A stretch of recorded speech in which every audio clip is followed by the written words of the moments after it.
un espace de dialogue où nos invités vous donnent des conseils pour oser être soi-même, oser franchir les obstacles. Ce podcast est enregistré dans les locaux de la Fondation des femmes, dans une ambiance un peu particulière aujourd'hui, mais en tout cas on est là. Et aujourd'hui, nous avons le plaisir et l'honneur de inviter et d'être en compagnie de Aline Lebrenne Baron, l'entrepreneuse qui donne vie au bouillon. Bonjour. Bonjour, Bon, enchantée c'est un d'être peu ici. particulier aujourd'hui, hein, mais c'est comme ça, Oui, c'est la vraie ça, vie aussi. voilà, c'est ça, Hein. ça fait partie des vrais moments. Ah voilà, c'est ça. Bon, ça fait, pour tout vous dire, on va être vraiment transparente. Ça fait une demi-heure qu'on essaie de caler des sons. On n'a pas eu le studio aujourd'hui, donc on essaie de faire, on fait comme on peut. On bricole. Voilà, on bricole. Donc en tout cas, comme d'habitude, on commence ce petit podcast toujours par un petit portrait de notre invité. Donc aujourd'hui, bienvenue à Aline. Donc imaginez une femme, mère et belle-mère de 5 enfants, issue d'une famille profondément enracinée dans la terre normande. Une femme qui un jour décide de tout quitter pour transformer une tradition culinaire ancestrale en une aventure entrepreneuriale pleine de sens. Cette femme, nous l'avons ici avec nous dans les studios de la Fondation des femmes, Madame Aline Lebrenne Baron. Tu grandis dans la Manche, entourée par une famille modeste mais riche de savoir-faire. Ton grand-père maternel, avec son potager généreux, t'a transmis l'art du bouillon, un plat simple, nourrissant, fait avec les restes de repas familiaux. C'est là que tout a commencé, tu racontes, hein, c'est toi qui le dis. Hein. Oui. Mais ce n'est pas tout. Ton père, pâtissier de métier, a affiné ton palais en t'apprenant à reconnaître et apprécier les saveurs. Ces ingrédients et ces expériences fondatrices ont fait de toi une femme sensible à la qualité des ingrédients, au plaisir simple et à l'importance du partage. Pourtant, rien dans ton parcours initial ne te prédestinait à cette trajectoire. Après des études d'architecture à Angers, puis une carrière dans le BTP, donc rien à voir avec ce que tu fais actuellement, conductrice de travaux, puis directrice d'agence, tu t'imposes dans un monde encore largement masculin. Mais la vie a parfois d'autres plans, hein, n'est-ce pas? Le décès brutal de ton papa marque un tournant majeur dans ta vie. Cela m'a poussée à me recentrer sur mes valeurs, dis-tu, l'écologie, le bien manger, le respect du vivant. Et puis, il y a eu ces expériences personnelles, 2 accouchements postpartum compliqués et une prise de conscience. Après un premier congé maternité difficile, tu te rends compte que tu aurais pu tout donner pour qu'on te prépare des plats chauds, faciles à consommer, qui redonnent de l'énergie. C'est ainsi qu'est née l'idée de Good for Mama, l'art de réinventer une tradition ancestrale. L'objectif pour toi, redonner au bouillon ses lettres de noblesse. Plus qu'un simple plat, un symbole, un concentré de chaleur, de réconfort et de soin. Aujourd'hui, Good for Mama propose des bouillons artisanaux réalisés avec soin, à base d'ingrédients sourcés bio locaux et des recettes élaborées pour répondre à des besoins variés, des jeunes mamans aux sportifs en passant par les seniors. Une entrepreneuse donc éthique et ambitieuse que tu vas nous retracer donc dans ce petit podcast. Et moi, j'ai une petite question, et nous avons une petite question avec Vanessa. Quelle est ta locomotive afin d'affronter tous ces obstacles, d'accord, et aussi concilier valeurs écologiques et aussi exigence de rentabilité. Donc tout ça, voilà, et bienvenue dans ce cercle, Aline, on est enfin arrivé. Merci pour cette présentation. Il n'en fallait pas plus pour que j'ai la petite larme. Ça fait toujours chaud au cœur de voir comment les gens prennent à bras le corps le sujet et l'art et la manière de nous présenter. Donc merci pour ces mots. De rien, ça nous tient à cœur à chaque fois de faire en sorte que le cercle des femmes, on retrace aussi, parce que souvent, nous les femmes, quand on se présente, mais on se sous-estime, donc c'est bien aussi d'avoir un regard extérieur pour te présenter. Alors merci beaucoup. Pour répondre à ta question, ma locomotive, j'ai pas une locomotive, en fait, j'ai beaucoup d'énergie. J'ai toujours eu beaucoup d'énergie. J'ai des combats personnels et c'est un peu ça qui me fait avancer. Enfin, c'est complètement ça. J'ai des convictions très profondes et très ancrées que j'ai envie de partager avec le monde entier. Et c'est ça qui me fait avancer. C'est ça qui te fait avancer, c'est cette énergie que tu vas puiser, en fait. C'est de se dire que tout est possible, que quand on veut, on peut. Certains n'aiment pas du tout ce slogan, moi je l'aime bien parce que je me fixe toujours des objectifs plus hauts et je me dis que en visant la lune, on finit toujours par arriver au minimum dans les étoiles. Et voilà, c'est mon quotidien. Non mais c'est extraordinaire. Alors, pour retracer un petit peu, j'ai dit que tu étais partie effectivement, que tu étais conductrice en fait dans le BTP. Que ensuite, et alors qu'est-ce qui t'a fait basculer? Donc, effectivement, ton postpartum qui a été compliqué. Donc ça, tu as eu l'idée de ces bouillons, mais une fois que l'idée est là, bon, c'est une chose. Mais comment la réaliser, comment la mettre en place? Déjà, il faut savoir qu'il y a quand même des éléments déclenchants. On ne passe pas d'une vie à une autre par hasard, hein. C'est forcément lié à un parcours un peu chaotique, dans mon cas, en tout cas. Donc j'étais dans le BTP, comme tu l'as si bien dit, et effectivement, le traçage vers une autre voie complètement, enfin, c'est pas par hasard, c'est toujours ces convictions qui me portent, mais j'avais une très bonne place dans le BTP. J'avais voulu racheter des parts de cette société, ça s'est pas fait. La route m'a été barrée, donc j'ai décidé de la contourner D'accord. et de créer autre chose qui avait beaucoup de sens pour moi. J'étais très très renseignée sur l'alimentation et la santé à cette époque parce que j'avais eu, on n'en a pas parlé là, mais d'autres petites expériences un peu malheureuses avant Ok. et j'avais toujours dans cette idée que la santé et l'alimentation c'était très lié et qu'on pouvait œuvrer pour la santé par l'alimentation. Et quand D'accord. moi-même j'ai traversé ces postpartum, voyant la difficulté à bien se nourrir en postpartum, je me suis dit que c'était pas possible en fait de laisser 7 femmes sur 10 entrer en dépression postpartum sans se concentrer d'abord sur leur alimentation. L'alimentation fait pas tout, mais le simple fait d'offrir un plat à quelqu'un, de préparer, d'avoir une attention pour quelqu'un, ça quand même apporte beaucoup de soutien Ah et oui. surtout dans une période difficile après accouchement, ça me semblait essentiel. Et comme j'étais beaucoup orientée moi d'or, donc plutôt médecine occidentale, j'ai voulu cultiver cet esprit et j'ai voulu le retranscrire au sein de De good. l'entreprise de Ouais. Good Food for Mama. Et c'est comme ça qu'ont démarré les paniers frais, donc ce que j'appelais Hello Fresh de la maternité. La particularité de Good Food for Mama, c'est qu'on avait des bouillons dans chacune des recettes, parce que le bouillon est un aliment bienfaisant pour les femmes en postpartum, pour les gens en convalescence, pour les sportifs, pour les seniors, pour les gens qui ont un intestin défaillant, et finalement pour beaucoup plus de monde que celui que j'avais imaginé au départ. Génial. Alors, moi, tu m'as dit en privé tout à l'heure quand on a commencé à discuter que, et j'aime beaucoup cette histoire, en fait, tu allais voir ton boucher, en fait.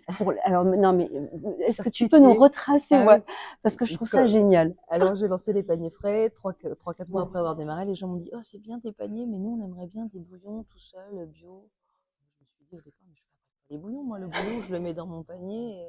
C'est quoi cette histoire? Mais non, on trouve pas de bouillon. » Et moi je m'étais rendu compte qu'effectivement on trouvait pas de bouillon français bio en voulant le sourcer pour mettre au travers de mes paniers. Ben oui. J'avais bien aussi constaté cette difficulté, mais le bouillon faisait partie des ingrédients au même titre que le poireau, la carotte, la crème et le tofu. Ouais, tout à Donc je fait. m'étais pas imaginé que je fabriquerais du bouillon, mais comme j'ai eu envie d'écouter ce qu'on me demandait, je me suis dit, bah écoute, je vais arrêter les paniers frais et puis je vais fabriquer des bouillons. Donc pour fabriquer ces bouillons, justement, c'est là où je suis allée voir le charcutier, un charcutier bien dimensionné quand même, hein, pas le tout petit charcutier. Et je lui ai dit, est-ce que tu peux me faire visiter ton installation? Moi, je voudrais fabriquer du bouillon et je suis sûre que chez toi, on peut faire ça. Il m'a regardé de travers en me disant, mais du bouillon? Mais c'est quoi cette histoire de bouillon? Non, mais je dis, mais si. Il me dit, écoute, je vais te faire plaisir, on va aller visiter. Et puis, alors moi, dans le labo, je dis, mais là, on peut faire du bouillon avec ça, on peut faire ça, avec ça, on peut faire ça. Il me prenait un peu pour une tarée. Et puis finalement, il me dit, bah, écoute, moi, l'atelier sert plus tel jour. Si tu veux, tu viens, tu fais tes tambouilles et quand tu seras prête, on en reparle. J'ai bien vu que j'avais pas l'air de trop me croire ou que ça allait être un peu une drôle d'affaire. Donc c'est aussi, quand on me prend pas au sérieux en général, j'aime bien montrer Au que c'est pas pour contraire, rigoler, voilà, c'est ça. Et puis que voilà, que voilà, j'étais hein, déterminée. t'étais déterminée et que tu savais Ouais, ce que tu faisais, quoi. voilà, Hein, on est bien d'accord. je lui avais pas demandé pour rien. Et donc je fais mon petit truc, je lui fais goûter, il me dit ah ouais c'est pas mal, mais t'es sûr, hein, t'as des gens qui vont acheter un truc comme ça? Alors je dis oui mais t'inquiète pas, ça je vais me débrouiller, mais est-ce que tu peux m'aider? Est-ce que tu peux me prêter tes installations? Donc bon écoute, on va essayer, on verra bien. Puis l'aventure a démarré comme ça, donc là on a démarré les recettes fin 2023 et on a lancé cette commercialisation début 2024. Donc avec une ouverture beaucoup plus grande que celle du départ, avec de la vente en ligne, des épiceries fines, des pharmacies, et puis des magasins bio qui nous ont suivis pour distribuer donc le bouillon qui est aujourd'hui distribué sous la marque Umami. D'accord, ok. Et donc du coup, et tu es distribué aussi à la grande épicerie à Paris, hein, La grande épicerie qui est un de mes très bons clients, voilà. effectivement. Ouais. Et ouais, c'est quand même une très belle enseigne, Ouais. donc il faut le dire. Hein, Ouais. il faut. Alors du coup, dans ton parcours, moi, ce qu'on a vu, c'est que tu es, au départ, c'est un cheminement qui se fait aussi dans un milieu masculin, dans un complètement. premier temps. Mmh. Est-ce que tu en as tiré justement, ben, Des bénéfices. ouais, exactement. Oui, Et ils font dis-moi, partie de mon histoire. ben oui, Ouais. ouais, dis-nous en fait. Donc, c'est cette équipe, dans laquelle j'ai évolué, l'équipe, de l'entreprise dans laquelle j'étais, qui était que des hommes. J'avais 2 femmes qui m'entouraient, D'accord, des hommes du bâtiment, donc bien rustres, heu, avec des caractères bien trempés, avec qui on s'entendait très bien. En fait, l'alimentation, au travers de cette entreprise, déjà, elle avait déjà démarré fort parce que moi, j'étais en charge de gérer les chantiers, donc je gérais les repas du midi et je gérais les hôtels. Et je leur trouvais ce qu'il y avait autour de là où ils pouvaient se restaurer pour le midi et pour le soir. Et je leur disais, les gars, je vous préviens, vous allez à l'hôtel ou au resto, par contre, vous mangez bien, quoi. C'est pas, moi, je veux pas qu'on me ramène de fiches avec des sandwichs triangles, du coca, des chips et tout ça, c'est niette, hein. Alors, au début, j'étais la grosse lourde de service. Eh, nous saoulez avec ces trucs. Oh. Et alors, et en fait, après, se sont vraiment pris au jus parce que je leur avais dit, on remboursera plus à partir du moment où vous faites l'effort de prendre un repas chaud assis et que vous faites une pause de 45 minutes. mmh, Ça peut vous paraître vous évident, mais ça ne l'est pas du tout sur les chantiers parce qu'il fait froid, parce qu'ils sont pressés, parce qu'ils n'ont pas envie, parce que il y a plein de choses qui font que, en fait, voilà, on va vite et puis on n'est pas non plus éduqué sur l'alimentation. ouais, c'est ça. Et puis au bout de quelques temps, ils se sont rendus compte eux-mêmes qu'ils avaient beaucoup plus d'énergie l'après-midi quand ils avaient bien mangé le midi. Et ils revenaient en me disant: «Ah ouais, c'est vrai qu'on se rend compte que ça va mieux en fait, on est mieux l'après-midi, on est moins fatigué, c'est moins lourd, c'est». Bah, je dis: «Normal les gars, vous mangez bien, donc si vous mangez bien, que vous prenez pas des quantités astronomiques de sucre, ça normalement ça devrait aller mieux».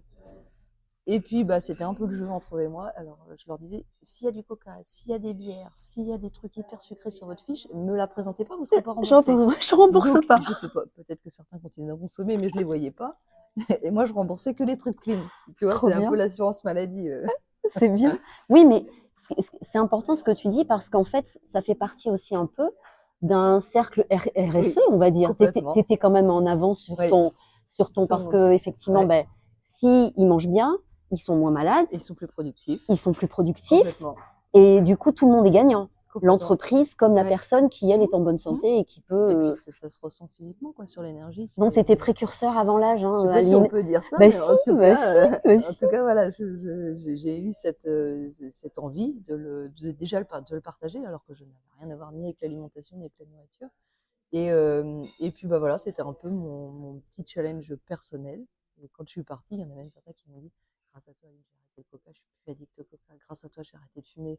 Et en fait, ça m'a fait super plaisir quand je suis partie et ça m'a donné aussi cette force de me dire: «En fait, on croit toujours que l'alimentation et la santé, il y a que les experts qui peuvent en parler, mais je suis finalement pas convaincue». Ouais, Et c'est pour ça aussi que j'ai pas trop ce syndrome de l'imposteur.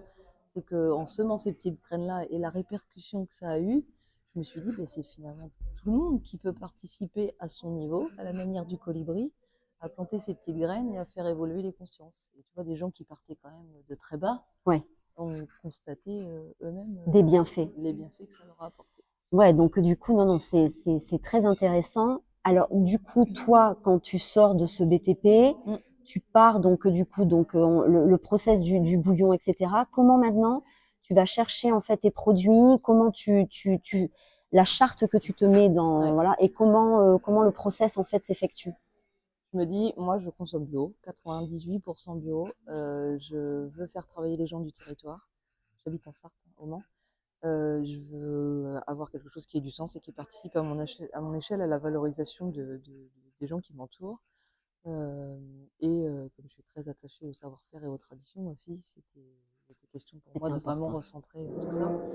Donc je décide de mettre que des produits bio, ultra bio et ultra quali. C'est-à-dire qu'il y a des produits bio qui, selon moi, ne sont pas encore assez quali. Donc j'ai vraiment été chercher des agriculteurs et des fermes qui ont une démarche qui va presque au-delà du bio, tu vois, vraiment premium. Trop bien. Et c'est ces ingrédients qui sont des ingrédients qui sont non valorisés, donc soit des légumes moches, soit des os, des quennes, enfin tout ce qui participe à la fabrication du bouillon, que je vais mettre en avant voilà, en ne choisissant pas n'importe quelle sauce, quoi. C'est vraiment derrière ça la volonté de faire quelque chose de riche, un élixir de santé. Et si on le dit, il faut le faire. Oui. Donc c'est ce que j'essaye de Donc, au tout est travers des produit, bouillons. en fait, dans la Sarthe? Tout est produit, alors les bouillons sont produits dans la Sarthe et les ingrédients sont 100 km autour du Mans. D'accord. Malgré tout, pour mon développement, j'ai encore des recettes que j'ai construites et que je fabrique en Belgique parce que j'ai pas encore réussi à tout fabriquer en France. Donc peut-être que ça viendra, peut-être qu'on aura Oui, mais deux pôles de fabrication. c'est peut-être pas forcément facile non plus. Non, Voilà, il y a voilà, certaines choses qui sont, voilà, faut être clair, ouais, hein. oui, oui, C'est quand même compliqué sur certaines. ouais. Et puis surtout quand on met des projets comme ça nouveaux, des installations nouvelles et qu'on innove sur un produit comme celui-là, ben, on peut pas mettre tous ses œufs dans le même panier. Donc c'est Ouais. important d'avoir des Bon, pour partir bien, du bon pied. bon, c'est super en tout cas. Mm. Tu as des enfants, donc comme on l'a dit, tu es belle-mère aussi. Ouais. Donc du coup, tu as une belle famille. Mm. Voilà, comment tu t'organises au quotidien justement entre ton boulot d'entrepreneuse, Mm. donc du coup qui est quand même assez riche Mm. et certainement passionnante. Mm. Mais voilà, tu as Comment on fait? voilà Ma botte comment secrète, comment tu ma jongles botte secrète, avec ces 5 c'est enfants?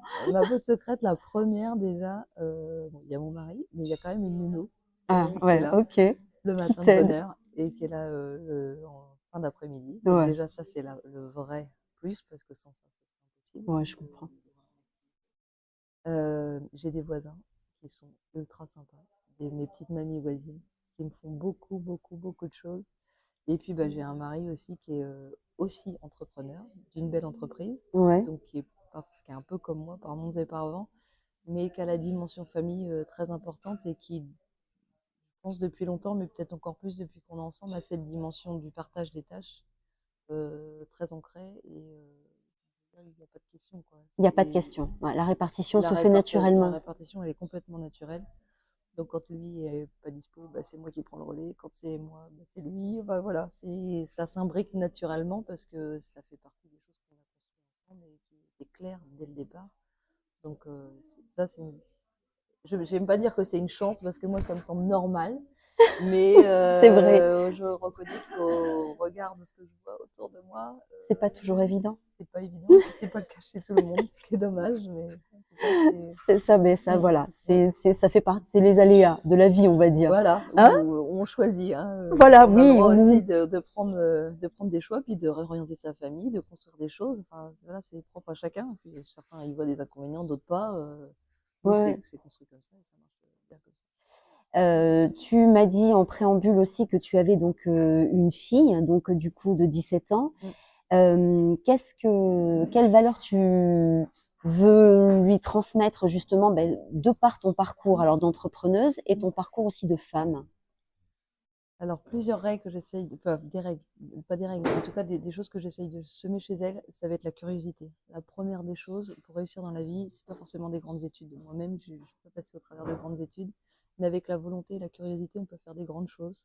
Donc ça, j'essaye de lui dire que c'est presque le plus important, à mon sens. Regarder, voir, écouter, comprendre, pour moi, c'est essentiel. Sans ça, on n'avance pas très vite. Et puis autre chose, c'est la liberté de faire, la liberté de dire, la liberté de créer, de construire, de se dire que tout est possible et que si on s'accorde ces libertés, on peut aussi faire de grandes choses. Donc la curiosité et la liberté, pour moi, c'est deux choses qui sont C'est important tout essentielles. ça, hein, c'est Mm, bien. mm, mm. Euh, Il y a une question généralement qu'on dit toujours en fait enfin dans le podcast qu'on essaye à chaque fois de mettre, c'est surtout c'est la question de Vanessa. Donc je redonne voilà les lettres de noblesse à Vanessa. Mais si tu étais dans une voiture, que tu Oui. avais un long voilà trajet, un long voyage à faire, Mm. avec qui tu passerais ce temps? Des... Alors moi, je suis très curieuse, hein. Donc, il faut savoir il y a beaucoup de monde que je ferais monter dans ma voiture, Ah mais c'est bien. mais des scientifiques. En fait, j'ai une soif d'apprendre énorme, de comprendre et d'apprendre.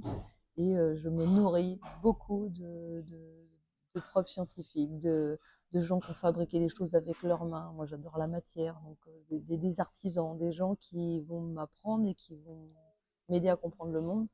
Euh, donc, je sais pas une personne en particulier, bien que j'admire, il y a plusieurs personnes que j'admire, hein, des grandes figures de l'entrepreneuriat que j'admire beaucoup. Oui, vas-y, dis, hein, J'aime beaucoup les Mercedes Serra. Ouais, J'aime, c'est une bonne connaissance, mais j'aime beaucoup Clémentine Gallet, par exemple. d'accord, parfait. J'admire des gens comme complètement différemment, mais Alison Cavaillé de Tagine Oui, Banane. Je sais pas si ça vous parle, mais c'est des gens certaines sont parties de rien et ont construit des grandes choses. Euh, D'autres ont mis toute leur énergie pour monter des projets fous. Et ça ça te m'impressionne. parle. Ouais, Et ça, puis de l'autre côté, j'aime aussi beaucoup les scientifiques. Tu vois, la semaine dernière, je rencontrais Pierre Veil, qui est le fondateur de Bleu Blanc Cœur. Et c'est un puits de savoir, c'est un puits de science. Il a beaucoup d'informations sur plein de choses. Et moi, ce côté scientifique que j'ai pas eu par ma formation personnelle ou professionnelle sur, en tout cas, la santé, et ben, ça me manque un peu et j'aime vraiment pouvoir le retrouver au travers des gens avec qui j'échange. Alors justement, dernière chose, donc est-ce que tu aurais un conseil ou un tips à donner à nos auditrices et à nos auditeurs pour justement, ben voilà, se transcender, et vraiment un exercice éventuellement que tu t'appliques à toi-même, quelque chose. Alors tu parlais de curiosité, de voilà, effectivement peut-être ça peut être une piste, mais est-ce que toi tu t'imposes un petit rituel en fait au jour le jour J'ai pas de rituel. Par contre, je suis une optimiste née, donc je pense que c'est un peu facilitant pour moi et c'est peut-être un peu plus facile pour moi que pour d'autres. Et je pars avec ce principe que si on s'acharne, alors c'est peut-être, on peut pas toujours s'acharner, hein, et c'est un peu difficile de dire ça, mais moi je sais que quand je veux quelque chose, c'est pas possible pour moi de l'obtenir. Donc je vais trouver tous les moyens qui sont, mais alors vraiment tous les moyens. Des fois c'est un peu un stratagème particulier, ça fait un peu sourire ma famille. Ils me disent, mais toi, t'arrives toujours à tes fins en fait. Hein.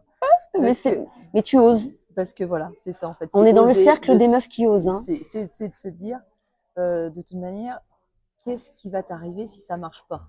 C'est quoi le pire, le pire qui peut t'arriver? On ne te demande pas de sauter dans une piscine vide. Hein. On te dit si tu as envie de créer quelque chose, qu'est-ce qui va t'arriver de pire? Et moi, quand je vois que le pire, c'est d'avoir honte ou de me prendre un râteau ou de me prendre une porte, ça je m'en fous en fait. Au pire, la porte elle sera fermée et puis celle d'à côté sera ouverte. Donc là, on peut pas plus dire qu'il faut oser et que il y a des portes qui s'ouvrent et puis il y en a d'autres qui se fermeront, mais c'est pas pour ça qu'il faut s'arrêter. Le chemin il continue et puis il y aura d'autres choses beaucoup plus belles après. Oui, parce que c'est important pour que les femmes, en fait, parce que souvent, il y en a certaines qui disent, oh, j'ose pas, voilà, on est pétri de, voilà, On se met des de coups de pied peur dans les aussi. fesses. Et on se met des coups de pied dans le fesses, hein. Ouais. Ouais. On se met un grand coup de pied et on se dit que c'est quoi le plus grave. Alors, aussi, c'est quand on a traversé des épreuves qui sont dures, vraiment dures, où l'enjeu c'est la vie ou rester en vie, enfin rester en vie, la mort ou rester en vie. Et quand on est passé par là, on voit bien qu'il n'y a plus grand chose de grave derrière.